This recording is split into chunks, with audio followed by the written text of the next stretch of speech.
বলছে পরিযায়ী শ্রমিকের কথা না, বলছিল বাংলায় আসতে, ওই ভাতা তো ঢুকছে না, না ওটাই বলতেছি। ভাতার কথা বলছে তো ভাতা তো দিচ্ছে না কিছু, পার্টি অভিযোগ টিএমসি পার্টি কোনো কিছুই তো হলো না। বলছে হ্যান তেন এইটা ওটা বলে দেয়, মানে ভাতাটা কিছুই দেয় না। বলছে 5,000 টাকা করে দিবে, দেয়নি আজ পর্যন্ত। তুমি সমস্যাটা কি বলো তো? মূল সমস্যাটা কাজ করতে তুমি আমি কাজ করতাম হায়দ্রাবাদে, ঠিক আছে, হায়দ্রাবাদে মিয়াপুর, ঠিক আছে, HMD রোড সোনাপুরি, মানে আরবান রাইস কোম্পানিতে মানে লেবারি কাজ করতাম, ঠিক আছে।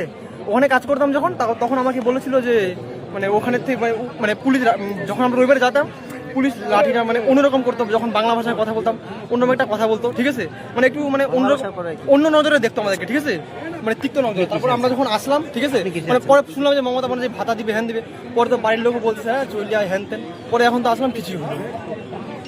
আমি 1.5 মাস আগে ওই যে উদয়নপুর ওই ধূপগুড়ে গেছিল না, তখন ওনাকে চিল্লা বলছিলাম, ঠিক আছে।